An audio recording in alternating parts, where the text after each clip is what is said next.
नाम इकबाल है और मैं पिछले 20 सालों से मुंबई में ऑटो चला रहा हूँ। मैं मुंबई का चप्पा चप्पा जानता हूँ और सभी इलाकों से गुजर चुका हूँ, पर मुंबई में एक ऐसी जगह है जहां मैं कभी नहीं जाता। वो है मुंबई की गोरेगांव में स्थित आरे कॉलोनी। करीब 8-9 साल पहले देर रात में एक पैसेंजर को रॉयल पाम सोसाइटी में छोड़ के मैं घर वापस लौट रहा था। पूरा रास्ता सुनसान जंगलों के बीचों बीच बना था। उस दिन हवा बहुत जोरों से चल रही थी और हल्की हल्की ठंड भी थी। मैं किशोर कुमार का गीत गुनगुनाता हुआ जा रहा था कि अचानक मेरी ऑटो के सामने एक औरत आई। मैंने झटके से गाड़ी रोकी और उस औरत से माफी मांगने के लिए उतरा, मगर वहां दूर दूर तक कोई नहीं था। मुझे लगा कि मेरी आंखों का कुछ धोखा हुआ है, तो मैं ऑटो में वापस बैठ गया। जैसे ही मैंने ऑटो स्टार्ट करी, एक बूढ़ी सी औरत मेरे बगल में आके खड़ी हो गई और उसने मुझसे कहा, थोड़ा आगे तक चलोगे? और पीछे बैठ गई।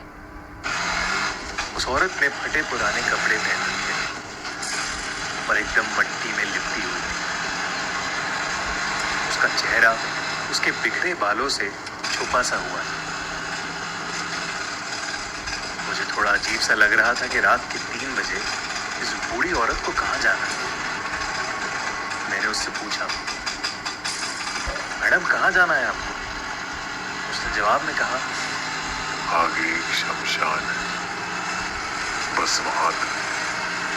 ऑटो के मिरर से जब मैंने उसे कहते देखा, उसकी आंखों में एक डरावनी सी चमक थी।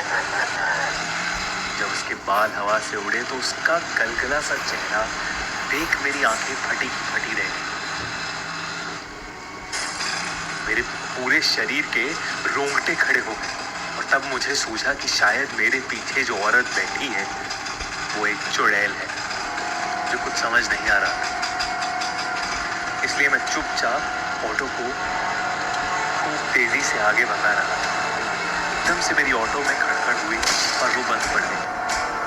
मैंने तुरंत उतर के बिना उस औरत से नजर मिलाए ऑटो को ठीक करने में लगा।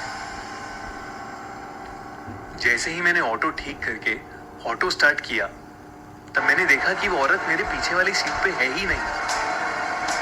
तभी मेरे बगल से एक ऑटो गुजरा जिसमें वही औरत बैठी।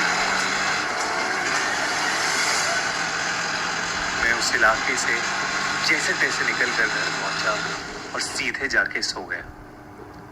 अगले दिन मुझे मालूम हुआ कि उस इलाके में एक ऑटो का एक्सीडेंट हुआ है और ऑटो ड्राइवर की उसी समय डेथ हो गई। और सबसे चौंका देने वाली बात यह थी कि वो वही ऑटो था जिसमें वो बूढ़ी औरत बैठ के निकली थी। इस किस्से के बाद मैंने कई कहानियां सुनी कि आरे कॉलोनी में ऐसी सफेद साड़ी वाली एक बूढ़ी सी चुड़ैल रही।